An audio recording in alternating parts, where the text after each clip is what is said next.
Donc, je reviens.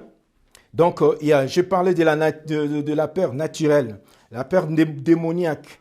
Donc, parce que la Bible nous dit, Dieu nous a pas donné un esprit de peur, mais un esprit de force, d'amour et de maîtrise à soi. D'accord? Et j'ai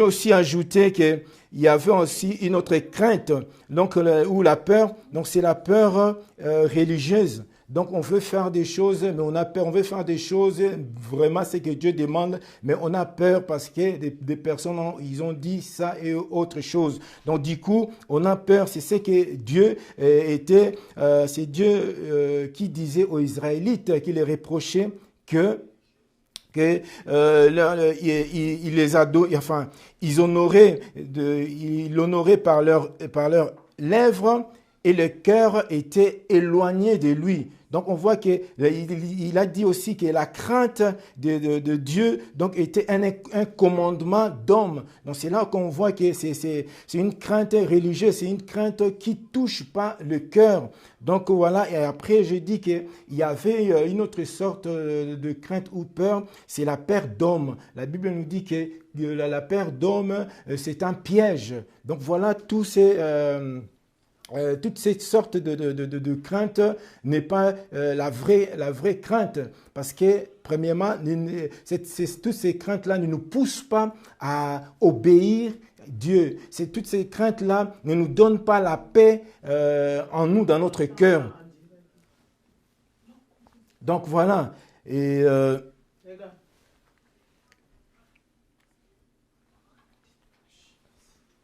donc voilà mes bien-aimés. Donc, je disais aussi que la crainte est révélatrice et bienfaisante, tandis que la peur nous aveugle et nous empêche de faire des choses.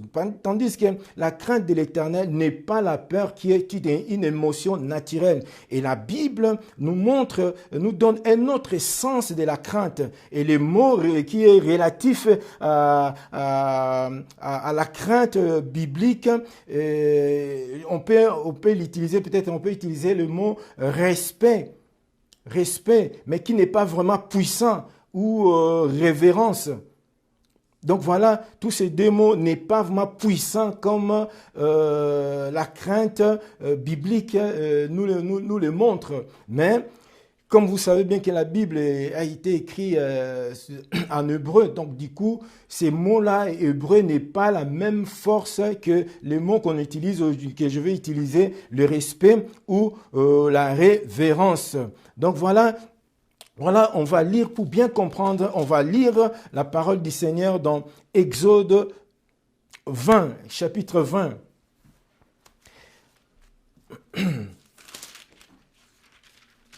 En tout cas, notre technique aujourd'hui a été un peu bousculée, mais la parole de Dieu n'est pas bousculée.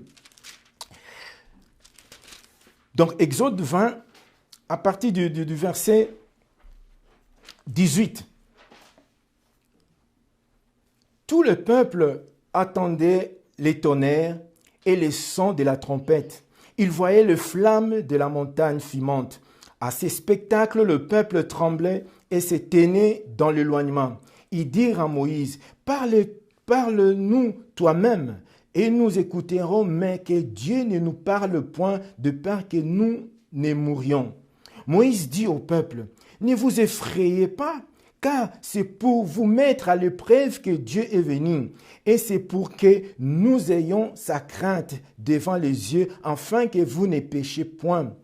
Le peuple restait dans l'éloignement, mais Moïse s'approcha dans la nuée où était Dieu. Alléluia. Donc on voit que devant la montagne, le mont Sinaï, Dieu voulait raconter et parler aux enfants d'Israël pour leur donner les 10 commandements. Donc il a fait venir ses enfants à tout Israël. Et on voit que Dieu il s'est fait montrer par des tremblements de terre, par des tonnerres, par des trompettes, par des flammes, et la fumée. Donc du coup, les enfants d'Israël tremblaient. Donc on voit qu'au Sinaï, Dieu a apparu dans toute sa puissance. Les montagnes tremblaient. Mais la Bible nous dit que les peuples, verset 30 dit, ne vous effrayez pas. Donc on voit que les enfants d'Israël avaient peur. Les enfants d'Israël avaient peur. Donc c'est pour cela Moïse leur demande de ne pas s'effrayer. Donc c'est-à-dire de ne pas avoir peur. Donc c'est là on voit que la peur, qui est la frayeur, et la crainte, est deux choses différentes. Amen. Donc c'est deux choses différentes. Moïse, lui, craignait Dieu. Et les enfants d'Israël ne craignaient pas Dieu. La preuve en est qu'ils étaient effrayés. La Bible nous dit que Moïse a dit, ne vous effrayez pas, car c'est pour vous mettre à l'épreuve que Dieu est venu. C'est pour que vous ayez la crainte devant ses yeux, afin que vous ne péchiez point. D'accord? Et il continue, la Bible nous dit que le peuple restait dans l'éloignement. Amen. Donc on voit que eux, ils avaient peur, mais ils avaient peur de Dieu. Donc, c'est-à-dire, ils avaient cette émotion-là, cette émotion. Mais Moïse avait la crainte de Dieu. Et il s'est éloigné de Dieu. Mais tandis que la Bible nous dit que Moïse s'est approcha de la nuée où était Dieu. Tandis que ceux qui craignent, c'est ceux qui avaient peur, ceux qui n'avaient pas la crainte de Dieu, ils se sont éloignés de Dieu. Donc voilà, on voit des choses différentes. Et c'est ce qu'aujourd'hui aussi on voit dans la vie courante, dans nos églises. On voit ceux qui ont la crainte de Dieu. Et ceux qui n'ont pas la crainte de Dieu. Donc on voit Moïse avait la crainte de Dieu, il s'approchait sans avoir peur, sans trembler. Parce qu'il n'avait rien à se reprocher devant l'Éternel, devant son Créateur. Et les autres, je pense qu'ils avaient quelque chose à se reprocher. Ils ont eu peur, ils ont reculé, ils ont dit, non, Moïse, nous en tout cas, nous ne voulons pas vraiment entendre cette voix-là. Moïse, toi, tu parles avec Dieu, après tu nous ramènes ce que Dieu dira pour nous. Mais bien aimé, Dieu nous appelle à le craindre et ne pas avoir peur. C'est ce que j'avais dit au départ, que la peur est paralysante. Donc ils étaient paralysés. Mais Dieu ne nous appelle pas vraiment à être paralysés, mais à lui respecter.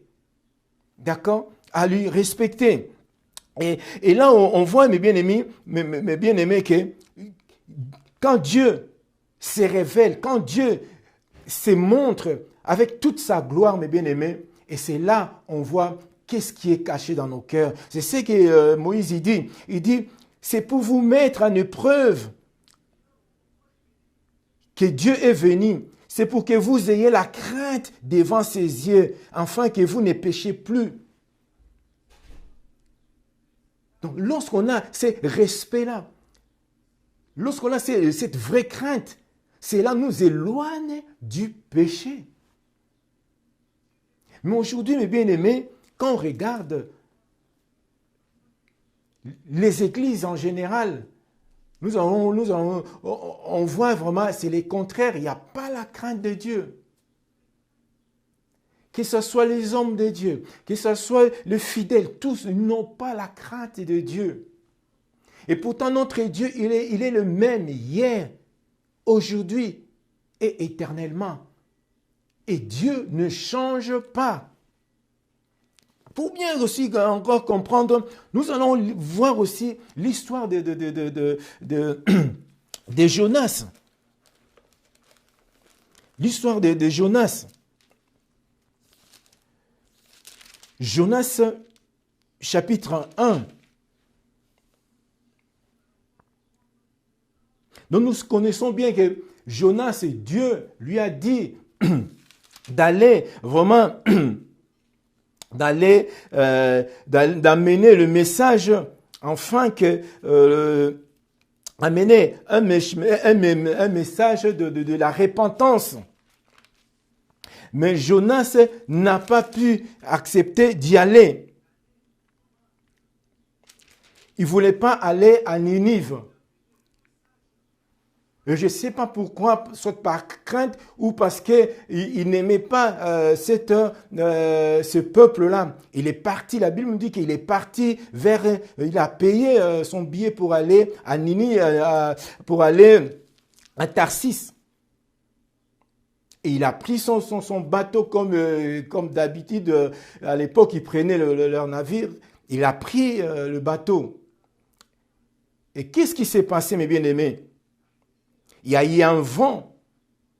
Il y a eu une tempête. Où même leur navire, ils avaient peur même de mourir.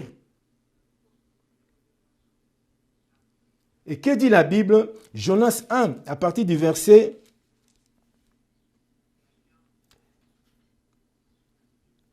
À partir du verset 6, la Bible nous dit, « Le pilote s'approcha de lui et lui dit, « Pourquoi dors-tu? Lève-toi, invoque ton Dieu. Peut-être voudra-t-il penser à nous et nous ne périrons pas. » Et ils dirent l'un à l'autre, « Venez et tirons au sort pour savoir qui nous attire ces malheurs. » Ils tirent au sort et le sort tomba sur Jonas. Alors ils lui dirent, « Dis-nous, qui nous attire ces malheurs? Quelles sont tes affaires? Ou d'où viens-tu? Quel est ton pays et de quel peuple es-tu? » Et il leur répondit, « Je suis hébreu et je crains l'Éternel, le Dieu des cieux, qui a fait la mer et la terre. » Les hommes eurent une grande frayeur. Ils dirent, « Pourquoi as-tu fait cela? » Car ces hommes savaient qu'ils fuyaient loin de la face de l'Éternel parce qu'il les leur avait déclaré. Ils leur dirent, « Que te ferons-nous pour que la mer se calme envers nous? » Car la mer était de plus en plus orageuse. Il leur répondit, « Prenez-moi et jetez-moi dans la mer, et la mer se calmera envers vous, car je sais que c'est moi qui attire sur vous cette grande tempête. » Cet homme ramait pour gagner la terre, mais ils le purent parce que la mer s'agitait toujours plus contre eux. Alors ils évoquèrent l'Éternel et dirent, « Ô Éternel, ne nous fais pas périr à cause de la vie de cet homme, et ne nous charge pas du sang innocent, car toi, Éternel, tu fais ce que tu veux. » Puis ils prirent Jonas, ils le jetèrent dans la mer, et la fureur de la mer s'apaisa. Ces hommes furent saisis d'une grande crainte de l'Éternel, et ils offrirent un sacrifice à l'Éternel et firent de vœux. Alléluia. Donc on voit, lorsqu'il y a eu la tempête, lorsque vraiment il y a eu cette grande tempête là dans la mer, ils avaient peur parce qu'ils croyaient que peut-être le bateau va couler. Et chacun priait son Dieu. Et Jonas, il dormait. Ils l'ont réveillé. Tu ne vois pas que nous sommes en danger? Et prie ton Dieu peut-être et il va nous entendre, il va faire quelque chose. Et il lui a demandé, mais qui es-tu? D'où viens-tu? Et Jonas, il a dit, je suis hébreu.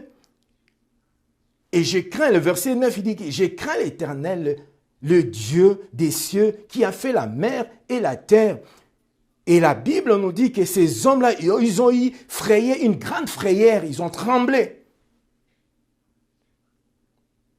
Mais bien aimé, lui qui craignait Dieu,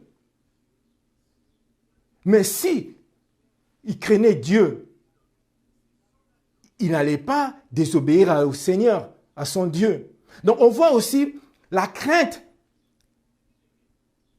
a aussi un sens d'adorer. Donc il adore le Dieu créateur de la mer et de la terre. D'accord? Et là on voit qu'il dit que je crains l'Éternel. L'Éternel qui a créé le ciel et la terre. Et ces gens-là, ils ont eu peur. Ils ont eu grande peur. Ils ont tremblé. Et là, mes bien-aimés, lorsqu'ils ont demandé qu'est-ce qu'on peut faire alors, ils ont dit, bon, balancez-moi dans la mer et vous allez voir. Et ils l'ont jeté dans la mer. Et lorsqu'ils ont jeté dans la mer, la Bible nous dit que la tempête s'est calmée. Donc la terre, la mer, et il y a eu le calme total dans la mer. Et la Bible nous dit que ces hommes furent saisis d'une grande crainte de l'Éternel. Et là, on dit qu'ils ont eu le respect de ces dieux-là, qui a créé le ciel et la terre et la mer. Mais bien aimé, on voit la crainte, c'est le respect, c'est l'adoration. Mais aujourd'hui, ça manque. Aujourd'hui, on pense que c'est l'adoration. On vient dans l'église, on commence à chanter, on commence à avoir des frissons, c'est ça. Mais pourtant, notre cœur est loin de l'Éternel, est loin de celui qui nous a créés, est loin de ce Dieu qui a créé le ciel et la terre et la mer. Mais tandis que ces gens-là, ils ne croyaient pas à ces dieux-là. Mais lorsqu'ils ont vu, ils ont eu du respect. La Bible nous dit qu'ils ont même offert le sacrifice à l'Éternel. Et ils ont fait des vœux. Donc on voit, mes bien-aimés, que la crainte, ce n'est pas cette émotion-là de peur. Mais c'est quelque chose qui vient du fond du cœur que Dieu cherche. Ce n'est pas l'extérieur, mais c'est l'intérieur que Dieu a besoin. Donc on voit que cette grande frayeur qu'ils ont eu, ils ont offert même les sacrifices à Dieu, ils ont fait même le vœu. Donc on voit même que la crainte, là maintenant, je ne sais pas si vous avez compris, mais différentes craintes. Donc crainte qui est la peur et crainte qui est l'adoration ou le respect. Donc dans ces deux textes-là, on voit Moïse, lui qui craignait Dieu, il est resté en présence de Dieu, en présence de l'Éternel, en présence de du Créateur, le Créateur du ciel et la terre, en présence de ce feu-là que la Bible nous dit, c'est un feu dévorant, mais lui, il était là. Et les autres, ils ont reculé. Ils avaient peur, mais ils n'avaient pas la crainte de Dieu. Donc voilà, mes bien-aimés. Et là, maintenant, on va voir, mais la crainte de l'Éternel, c'est quoi? On vient de voir que le peuple n'avait pas cette révérence tranquille, mais ils avaient cette émotion-là physiologique. Mais la crainte de Dieu est associée de l'humilité, la connaissance, la sagesse, une décision aussi morale. C'est ce qui manque pour nous aujourd'hui. Aujourd'hui, on voit que dans les églises, on fait même la honte même de notre Dieu. On fait même la honte de la personne qui a créé le ciel et la terre. Donc les gens n'ont plus peur de ce feu-là dévorant. Ils n'ont même plus ces respects-là. Et pourtant notre Dieu, il reste le même. 100% saint. Il est le même hier, aujourd'hui et éternellement. Donc on voit que... En parlant, on voit que la crainte, c'est reconnaître l'autorité du Seigneur et la respecter. C'est-à-dire le respect, la soumission à sa volonté. Donc cette soumission-là est motivée par la foi et l'amour envers lui. C'est notre obéissance qui est déterminée par l'amour et non par la peur. Donc la crainte veut aussi dire, comme j'avais dit, donc adoration. Mais c'est ce qui manque de nous aujourd'hui. Donc la crainte de Dieu, mes bien-aimés, comme je dis, c'est reconnaître aussi sa sainteté. De reconnaître que Dieu est souverain. Donc il n'est pas comme nous les hommes, mais qui est en effet créateur de la mer et de la terre ferme. Donc nous devons craindre Dieu, non par peur, parce que nous allons nous éloigner de lui, au lieu de s'approcher de lui, mais par amour. Par amour. Donc c'est aussi avoir la crainte de Dieu, c'est aussi rester en communion avec lui. De rester en communion avec lui, pas seulement pour ce qu'il fait, mais pour ce qu'il est surtout. Et cela nous pousse à être obéissants envers lui. Donc voilà, et la crainte aussi, c'est un endroit où le croyant apprend à connaître Dieu. Lorsqu'on craint Dieu, on est en communion avec Dieu, on apprend à connaître ce vrai Dieu, ce Dieu-là puissant, ce Dieu-là immuable, ce Dieu-là d'amour, ce Dieu-là de paix, ce Dieu-là qui est omniprésent, omnipotent, omniscient. Mais bien aimé, maintenant aujourd'hui, la crainte de Dieu aujourd'hui, elle est comment aujourd'hui? Cette crainte-là, elle est comment aujourd'hui? Donc rien n'a changé, mes bien-aimés. Dieu nous éprouve enfin que nous puissions connaître ce qui est dans notre cœur. Donc on a vu la différentes réactions qui a suscité cette manifestation-là de la gloire de Dieu. Israël s'éloignait et Moïse s'approchait. Et cela n'a pas changé aujourd'hui aussi, c'est la même chose. Rien n'a changé. Les enfants d'Israël, ils sont sortis de l'Égypte. D'accord? Ils sont sortis. Donc c'est un type de salut. On a accepté Christ comme sauveur et Seigneur. Nous sommes sortis de ces mondes. D'accord? Donc de ces systèmes-là de vivre de ces mondes. D'accord? Et deuxièmement, donc on voit que les enfants d'Israël, ils ont expérimenté des miracles de Dieu. Beaucoup aussi aujourd'hui, on expérimente la puissance de Dieu dans nos églises. On voit la manifestation puissante de Dieu dans nos églises. Et on voit aussi que les enfants d'Israël, ils étaient délivrés de leurs oppresseurs. Comme beaucoup aujourd'hui dans l'église. Dans les églises, on voit que les enfants de Dieu, des fidèles et autres, sont délivrés des démons et tout mauvais esprit. Et de l'autre chose, on voit aussi que leur désir, dans les Israélites, ils désiraient toujours rester avec leur ancienne manière de vivre. C'est ce qui se passe aussi à nos églises. On voit des gens qui sont sauvés, délivrés, et cependant leur cœur n'a pas changé.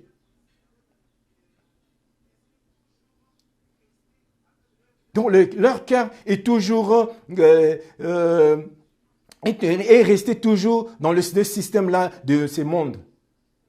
Pareil aux Israélites.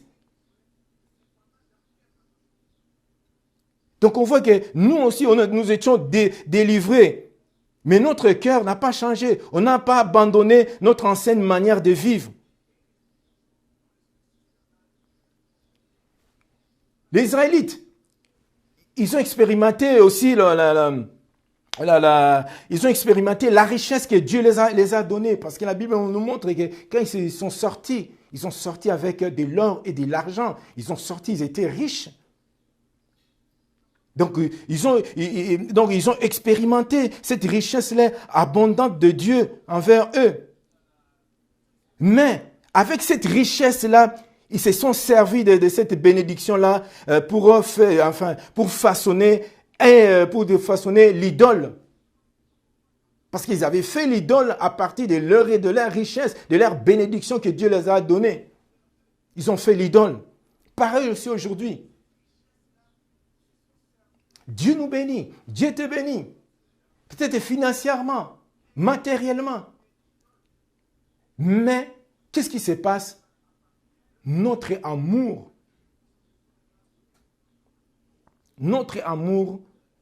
est plongé dans nos bénédictions. Et ce n'est plus Dieu. Donc nos yeux sont dirigés plus dans notre bénédiction, dans nos bénédictions. Et ce n'est plus Dieu. Et c'est pareil. Leurs bénédictions, ils ont fait leur idole. Et nous aussi aujourd'hui, nos bénédictions, ça devient notre idole parce que ça prend la place de Dieu. Donc on n'a pas changé. Mais Dieu veut que nous changions. C'est pour cela qu'il dit que nous devons pas être conformés dans ce monde, mais nous devons être transformés. Renouvelés par notre intelligence. Et cette transformation, c'est dans le cœur. Lorsque le cœur est transformé, mes bien-aimés, l'extérieur va aussi transformer. Parce que quand on regarde Moïse, à l'extérieur, ils étaient la même chose avec d'autres personnes. Mais c'est l'intérieur, la relation qu'il avait avec Dieu qui faisait la différence. Amen. Donc on voit aussi, l'autre point aussi, on voit qu'ils ont expérimenté la puissance de guérison de Dieu. Parce que vous savez, ils étaient dans l'esclavage en Égypte. Ils faisaient de lourds travaux. Donc ceci, ils avaient peut-être des bobos, même si c'était aujourd'hui, peut-être il est en arrêt maladie ou accident de travail. Mais à l'époque aussi, peut-être ils avaient ces accidents-là. Ils avaient mal, ils ne pouvaient pas aller travailler. Mais mes bien-aimés, les jours, la veille de leur sortie d'Égypte, lorsqu'ils ont mangé l'agneau des Pâques, la Bible nous dit qu'ils sont sortis avec force. Ils étaient rigoureux. Donc c'est sûr, ceux qui étaient malades, ils étaient guéris. Ceux qui se sentaient plus bien, ils se sentaient vraiment forts pour marcher. Donc on voit qu'ils ont expérimenté la puissance de Dieu par la guérison de l'agneau de Pâques. Nous aussi, on voit dans nos églises la guérison. Dieu guérit. Dieu guérit. Mais bien aimés, mais on n'y met pas, mais on n'a pas cette crainte-là à Dieu. Mais on ne donne pas notre cœur à Dieu. Aujourd'hui, on suit des réunions en réunion. Ouais, guérison miracle, on y va. Mais qu'est-ce qu'on prend? On rien du tout. On donne même de l'argent, croyant que voilà, vraiment, il va me bénir, il va prier pour moi. Et que font aussi les hommes de Dieu? Oui, ils mettent des échelons. Donc ceux qui veulent les bénédictions pour 50, je vais venir ici. Ceux qui ont 50, 100, 10. Et il n'y a pas la crainte de Dieu. Il n'y a pas la crainte de Dieu, mes bien-aimés. Donc ça n'a pas changé, mes bien-aimés. Mais ce que Dieu veut, il veut que nous ayons la crainte, sa crainte, donc le respect, l'obéissance. C'est ce que Dieu veut de nous. C'est ce que Dieu entend de nous. Parce qu'il n'a pas changé. Mais bien aimés, vous savez, même Jésus-Christ, fils de Dieu, je dis bien Jésus-Christ, fils de Dieu, il avait la crainte de Dieu. Il avait la crainte de son Père. Qu'est-ce qui nous dit ça? Tournons ouvrons nos Bibles, tournons nos pages dans le livre d'Ésaïe. Ésaïe 11. Donc, Ésaïe 11. Et c'est là nous allons voir que c'est Jésus-Christ, il est notre modèle. Il est notre modèle et on va voir ce qui a été la crainte du Seigneur dans sa vie. Ésaïe 11, de verset 1 à 13, verset 1 à 3. La Bible nous dit, puis un rameau sortira du tronc d'Isaïe. Un rejeton naîtra de ses racines. L'Esprit de l'Éternel reposera sur lui. l'esprit de sagesse et l'intelligence, esprit de conseil et de force, esprit de connaissance et de crainte. Verset 3. Il respirera la crainte de l'Éternel. Il ne jugera point sur l'apparence. Il ne prononcera point sur oui dire. Amen. Donc on voit ici que c'est une prophétie messianique. Une prophétie qui parlait de Jésus-Christ qui va venir. Et la Bible nous dit que nous montre les 7 formes de l'esprit qui sera en lui. Les 7 formes de l'esprit, ce n'est pas 7 esprits, parce qu'il n'y a qu'un seul esprit, mais la forme. Donc, la forme, l'esprit du Seigneur, premièrement, l'esprit du Seigneur, l'esprit de sagesse, l'esprit d'intelligence, l'esprit des conseils, l'esprit des forces, l'esprit des connaissances, l'esprit de crainte de l'Éternel. Septième forme de l'esprit, l'esprit de l'Éternel. Voilà, Jésus-Christ, le Fils de Dieu. Lui qui, en lui, il n'y a aucun péché, mais il avait besoin de la crainte de l'Éternel. Mais bien aimé, verset 3, il dit, il respirera la crainte de l'Éternel. Il respirera la crainte de l'Éternel, mes bien-aimés. Ou dans d'autres versions de la Bible, il nous dit que donc il va prendre son plaisir dans la crainte. Donc il prendra son plaisir dans la crainte. Dans la crainte de l'Éternel. Donc il va respirer. Vous savez, si on respire plus, on est mort. Mais voyez maintenant Jésus-Christ, Fils de Dieu, sans péché, qui vient du trône de Dieu. Lui, il avait besoin de respirer la crainte de l'Éternel. Et nous, on n'a pas cette crainte-là de l'Éternel. Posons-nous la question. Si on ne l'a pas, est-ce qu'on marche? Est-ce qu'on est vraiment enfant de Dieu?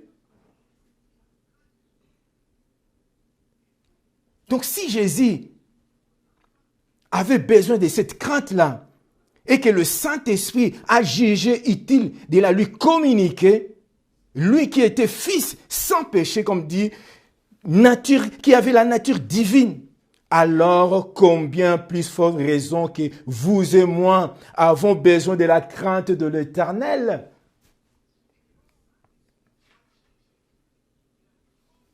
Réfléchissons, mes bien-aimés.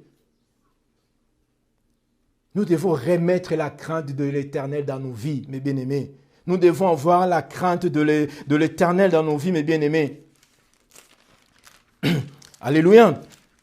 Donc, cette crainte de l'Éternel, je pense que vous avez vu que Jésus-Christ lui-même avait cette crainte-là. Mes bien-aimés, aujourd'hui, il n'y a pas la crainte. Il n'y a plus cette crainte-là, mes bien-aimés.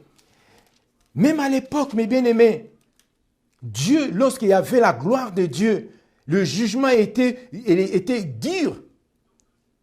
Si on voit l'histoire des fils d'Aaron, qui étaient Nadab et Abihu, on sait, ils avaient apporté le feu étranger. Ils étaient consumés par le feu de Dieu, mes bien-aimés. Le jugement, ils n'avaient pas crainte de l'Éternel. Ils étaient consumés. Quand on voit aussi les fils d'Élie, les grands prêtres, donc c'est ces 2 fils, Ophni et Phiné. Mes bien-aimés, ils n'avaient pas la crainte de Dieu. Mais Dieu avait dit, en tout cas, il ne pardonnera pas à cette famille-là. Même si ils avaient fait présenter des sacrifices, ça ne passera pas. Et on a vu, ils sont morts. Même leur père aussi, il était mort. Quoi? Le jugement de Dieu. Donc Dieu n'a pas changé. Dans le Nouveau Testament, on voit aussi l'histoire d'Ananias et Saphira. Ils n'ont pas eu la crainte de Dieu. Ils sont venus mentir. Et on voit le jugement de Dieu. Donc Dieu ne change pas. Sa sainteté est la même, hier, aujourd'hui, éternellement. Donc il ne change pas. Quand il nous demande d'avoir la crainte envers lui, le respect, mes bien-aimés, c'est pas la rigolade, mes bien-aimés. C'est du sérieux. Parce que lorsque la gloire de Dieu va manifester, le jugement de Dieu va manifester, mes bien-aimés, il n'y aura personne pour nous défendre, mes bien-aimés. Quand on regarde aussi la Bible, on voit beaucoup Abraham, Joseph, Jacob, David, Néhémie, Job. Ils ont servi, ils ont marché dans la crainte de l'Éternel. Et aujourd'hui, on nous appelle aussi la même chose. Donc, voilà mes bien-aimés. Donc, avant même de passer maintenant pour voir vraiment les bénédictions ou les avantages de la crainte de l'Éternel, nous allons lire Psaume 111. Psaume 111, verset 10.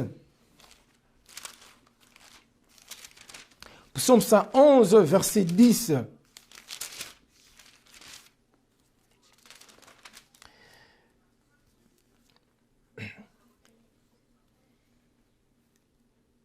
La Bible nous dit, la crainte de l'Éternel est le commencement de la sagesse. Tous ceux qui l'observent ont une raison sainte. Alléluia. Donc, la crainte de l'Éternel est le commencement de la sagesse. Tous ceux qui l'observent ont une raison saine. Sa gloire subsiste à jamais. Donc, mes bien-aimés, la crainte de Dieu est un élément de fond. Donc, la crainte de l'Éternel est un fondement, est une fondation de toute sagesse. Donc, lorsqu'on ne craint pas Dieu, on n'aura pas la sagesse. Et lorsqu'on n'a pas la sagesse, il n'y aura pas la compréhension. Lorsqu'il n'y a pas cette bonne compréhension, mes bien-aimés, il n'y aura aucune connaissance. Donc voilà, c'est pour ça, il dit que la crainte de l'Éternel est le commencement. Donc c'est-à-dire le commencement, quand on voit là, le mot commencement, c'est-à-dire le fond, le fondement, donc la fondation de toute sagesse. Donc voilà, donc tous ceux qui gardent ces commandements ont une bonne compréhension. Donc lorsqu'on craint Dieu, donc il y a la sagesse au fond, et après vient la compréhension ou la perspicace, et enfin la connaissance. Donc les bénédictions est liées, on voit bien que donc les bénédictions est liées à la crainte de l'Éternel. Donc et pour voir vraiment, donc il y en a beaucoup, mais on va se limiter. Donc on va prendre le Proverbe 14. Proverbe 14.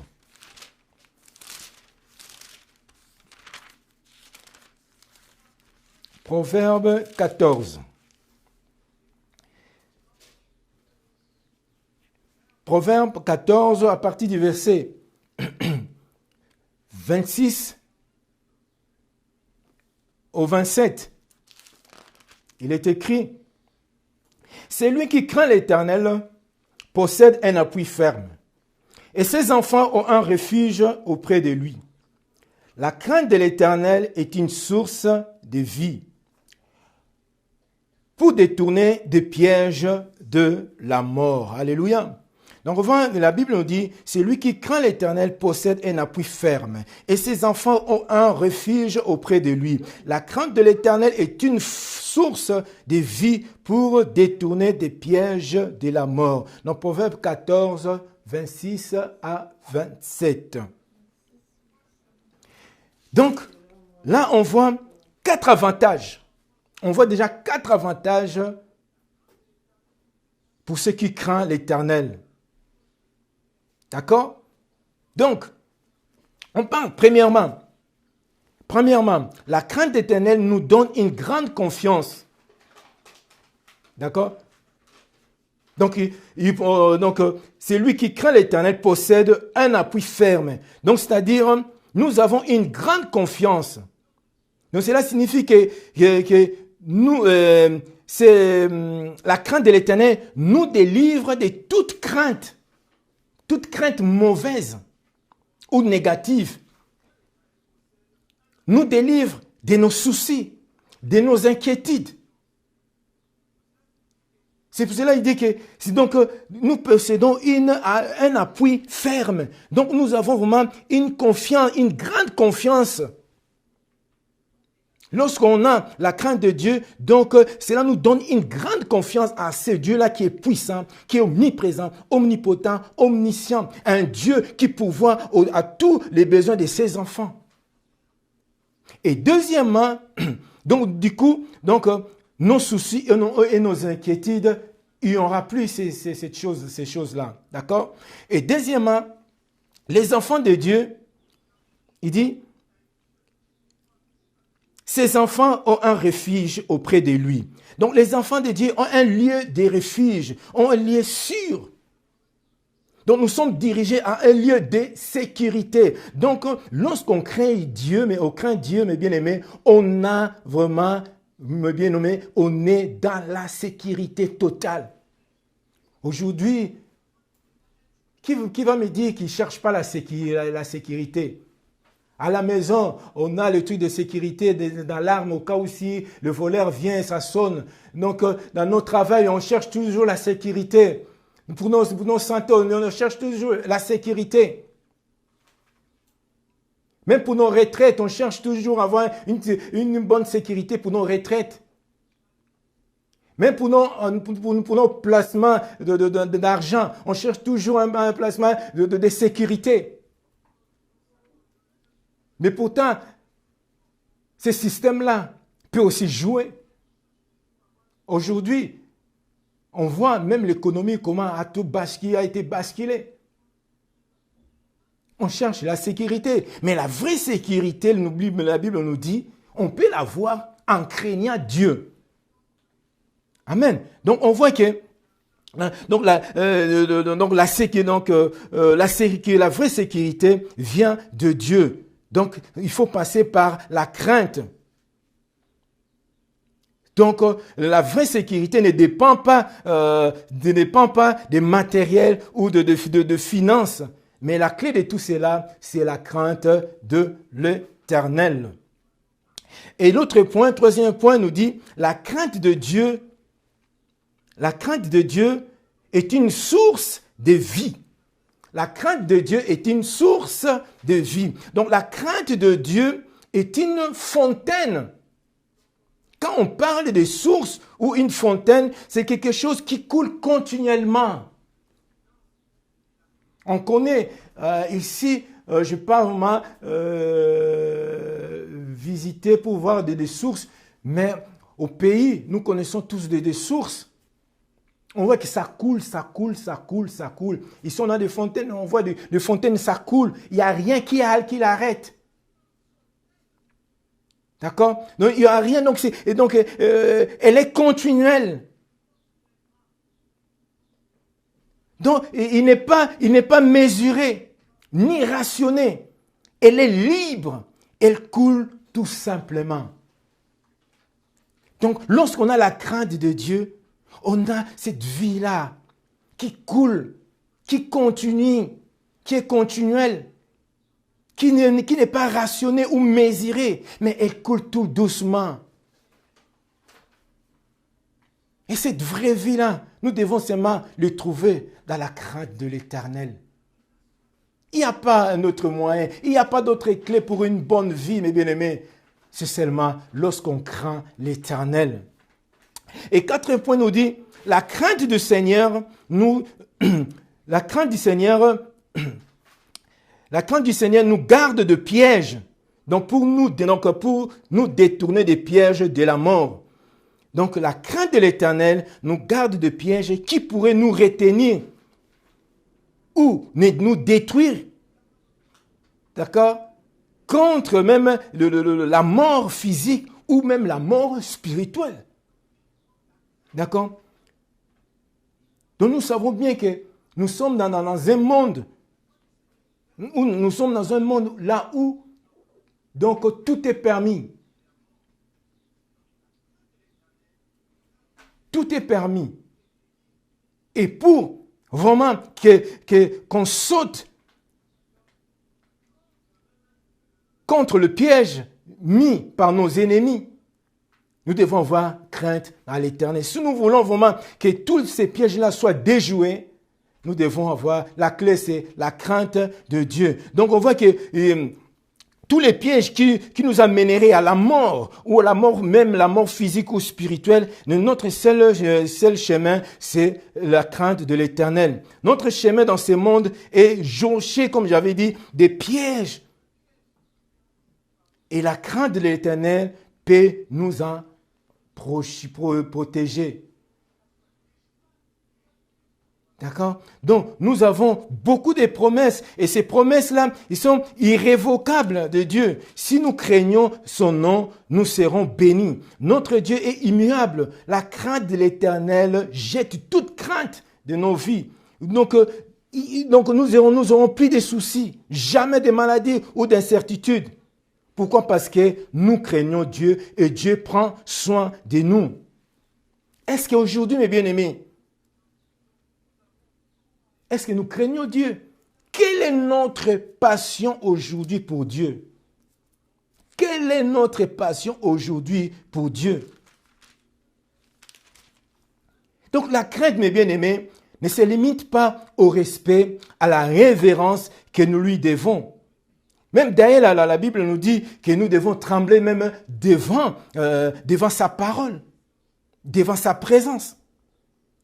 Donc la sainte crainte nous fait rendre à Dieu la gloire, l'honneur, l'action des grâces, la louange, la prééminence qu'il en est droit de recevoir.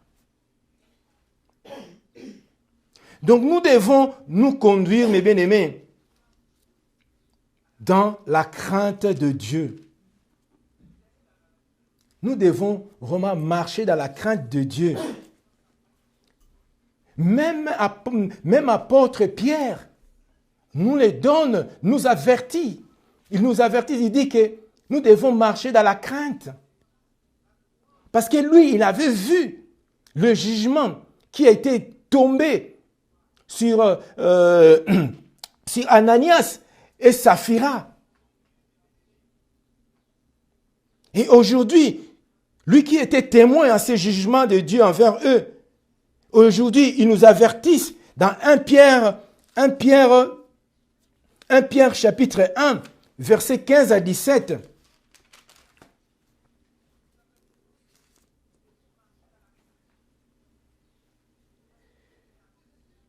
Ils nous avertissent dans 1 Pierre 1,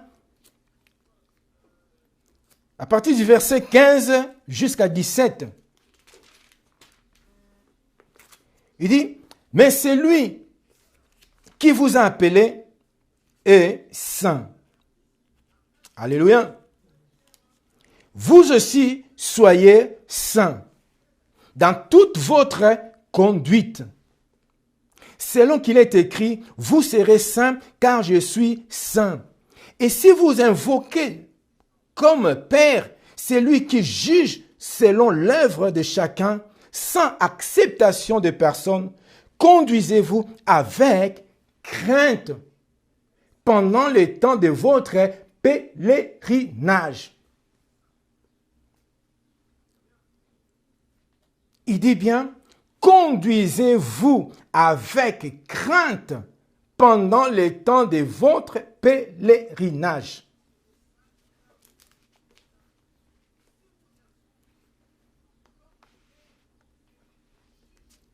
Donc, mes bien-aimés, la crainte de Dieu, vraiment, est quelque chose de très important dans la vie d'un chrétien. Parce qu'aujourd'hui, on nous enseigne toujours des bénédictions et autres. C'est vrai, il y a de temps en temps, on nous parle de l'amour de Dieu, mais on oublie la crainte de Dieu. Parce que la crainte, lorsqu'on craint Dieu, on respecte celui qu'on aime. Donc on ne peut pas aimer, sans respecter cette personne-là.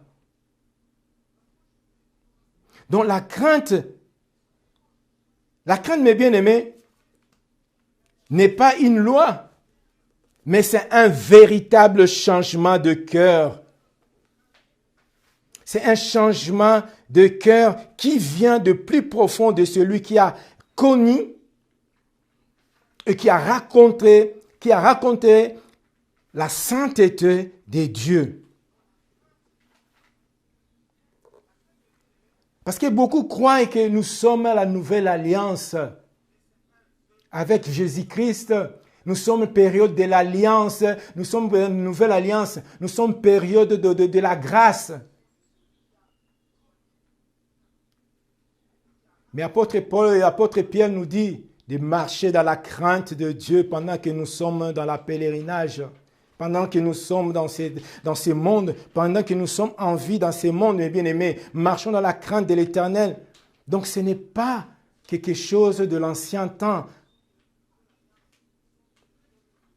Parce que Dieu est toujours saint. Dieu ne change pas. La sainteté de Dieu ne change pas. Une fois, j'avais vu, un frère m'avait envoyé une vidéo, j'ai vu des gens en plein culte. Je crois que c'était le responsable. Et il commençait à parler en langue. Et l'autre aussi parlait en langue. Donc, il s'échangeait des paroles en langue. Blablabla. L'autre, donc, vraiment comme si c'était une comédie. Et moi, je croyais que c'était un théâtre. J'ai commencé, je dis non, c'était en plein culte.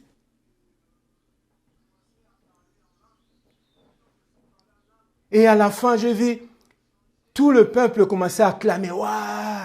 Mais j'ai dit, mais il n'y a aucune crainte de l'Éternel. Comment ils peuvent vraiment faire des choses comme pareilles?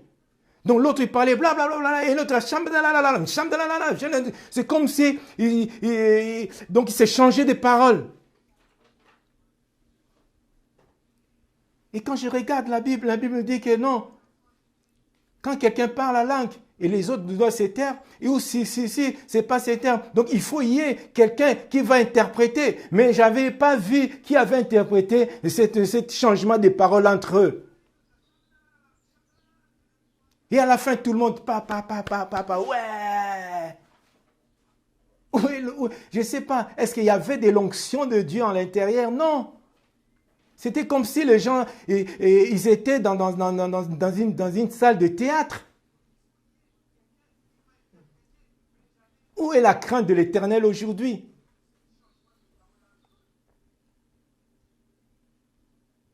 Tous ces gens-là de l'Ancien Testament que j'ai lu, Abraham, Joseph, Jacob, David, Néhémie, tous, ils ont marché dans la crainte de l'Éternel. Aujourd'hui, en tant qu'enfant de Dieu ou serviteur de Dieu, où est la crainte de l'Éternel? Aujourd'hui, quand on regarde, on voit même pire que le serviteur de Dieu, qui ne marche pas qui ne marche pas dans la crainte de l'Éternel. Donc aucun respect. Qui fait même honte même de porter ces noms-là des pasteurs ou serviteurs de Dieu.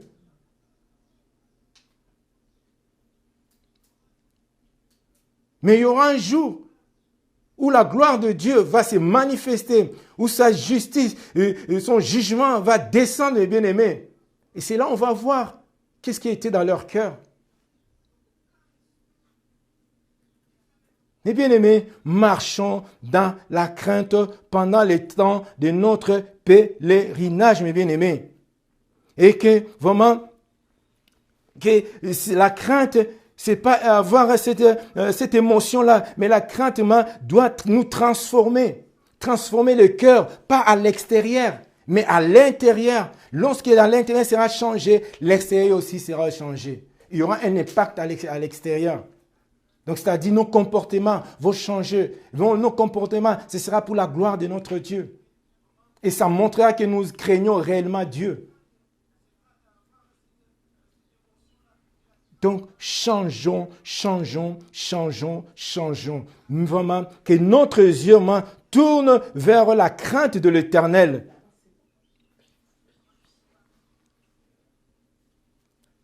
La crainte de l'Éternel, mes bien-aimés, c'est Dieu doit prendre la première position dans nos cœurs, dans nos vies. Haïr, c'est que Dieu haït. Nous devons haïr ce que Dieu haït. D'accord? Donc, nous devons aimer ce que Dieu aime. D'accord? Nous devons trembler devant lui et devant sa parole. Mais bien aimé, la crainte de Dieu aussi, je peux dire que c'est les commandements qui dit que tu n'auras point d'autre Dieu devant ma face. Ces commandements-là aussi dit aussi la crainte de l'Éternel. Donc, il ne peut pas avoir un autre Dieu devant sa face. Donc, lorsque j'ai la crainte de Dieu, donc il y a aucune autre chose qui peut prendre sa place. Donc, il y aura rien. Donc, je donne totalement tout à Dieu. Je donne la première place à Dieu. Je donne toute ma vie à Dieu. Donc, je ne placerai jamais quoi que ce soit, ni personne, aucune motivation au niveau de notre Seigneur. Donc, ça sera toujours mon Seigneur. Et c'est ce que même Jésus-Christ a dit. Les vrais adorateurs adoreront en esprit et en vérité. Voilà, mes bien-aimés, ce que j'avais vraiment à partager cet après-midi. La crainte de l'Éternel. Si nous voulons vraiment être bénis. Parce qu'il y en a beaucoup. Si vous lisez vraiment même dans les psaumes, si vous lisez vraiment dans les proverbes, et vous allez voir vraiment qu'est-ce qu'apporte la crainte de l'Éternel. Les gens disent, ils cherchent à aller, oui, je veux la prospérité, je veux la bénédiction. Ils vont pour chercher là où il dit que, oui, venez la soirée de bénédiction et de l'onction, la soirée de prospérité, venez. Mais s'il n'y a pas la crainte de Dieu, qu'est-ce que tu vas aller prendre là-bas? Rien du tout. Sans la crainte de Dieu. Même si tu donnes des millions de dollars à ton pasteur, tu n'auras rien. Tu n'auras rien. Mais cherche tout d'abord la crainte de Dieu. Et là, tu vas voir qu'il y aura un fondement qui est la sagesse, qui est la sagesse. Il y aura après la sagesse, il y aura la connaissance, mes bien-aimés. Et lorsqu'on aura la connaissance, on aura vraiment cette façon de voir les choses. Même la personne qui s'approche de moi, la personne qui parle avec moi, lorsque j'ai la crainte de Dieu, je saurai qui est vraiment la vraie personnalité de cet homme qui est devant moi. Quelle est vraiment l'essence de l'homme ou de la personne qui est devant moi, ou de la situation auquel je suis en train de vivre. Mais lorsqu'on ne connaît pas, lorsqu'on ne craint pas Dieu, on n'aura pas cette sagesse, on n'aura pas cette connaissance-là. Nous serons tous aveuglés. Pourquoi? Parce qu'on n'a pas la crainte de Dieu. Voilà, mes bien-aimés. Chacun sait, il peut entrer en lui. Chacun entre dans son cœur et se pose la question, est-ce que j'ai vraiment la crainte de Dieu? Est-ce que j'ai ce respect-là? Est-ce que j'ai cette obéissance-là à Dieu? Posez-vous la question. Et si ça ne l'est pas, mais cela remet en ordre dans ta vie. Et si tu ne connais pas Christ, viens, accepte Christ comme sauveur et Seigneur.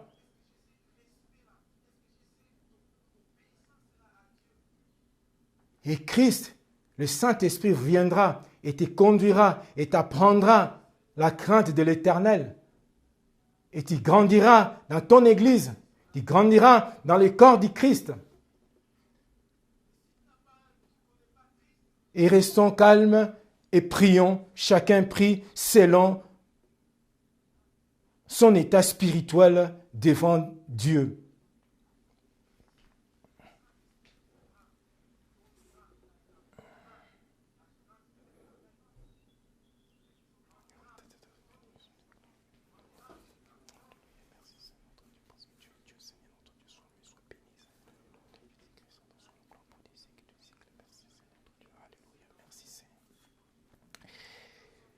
Père céleste, Père d'amour, je te bénis, je te glorifie parce que tu es Dieu. Merci encore, Seigneur, parce que, Seigneur, tu nous as appris ce soir, cet après-midi, Seigneur, ta crainte. Ta crainte est une bénédiction pour tes enfants, Seigneur. On a vu que beaucoup qui n'avaient pas crainte de l'Éternel, lorsqu'il y a eu ces jugements, lorsqu'il y a eu ta présence glorieuse, lorsqu'il y a eu ton onction, beaucoup sont morts à cause de la manque de la crainte de l'Éternel. Père, je remets, Seigneur, tous tes enfants entre tes mains, Seigneur. Tu as vu leur cœur, Seigneur. Tu as vu, Seigneur, leur demande, Seigneur, notre Dieu, Père. Que le Saint-Esprit vienne encore en nous. Que le Saint-Esprit nous apprenne la crainte. Que le Saint-Esprit nous conduise dans la crainte de l'Éternel, Seigneur, notre Dieu, Père. Oui, j'ai prié ainsi, Seigneur. Oui, Seigneur, bénis chacun d'eux. Bénis ceux qui vont nous regarder, mais plus tard, c'est notre Dieu, Père.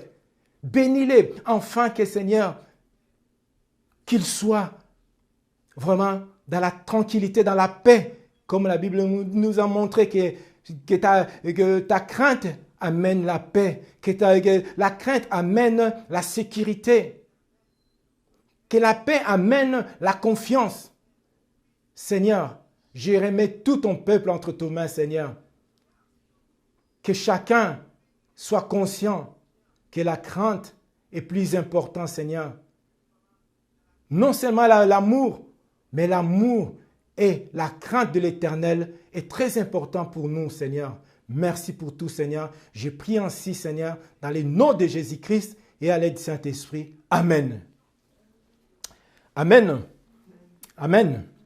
Amen. Donc, remercions l'Éternel.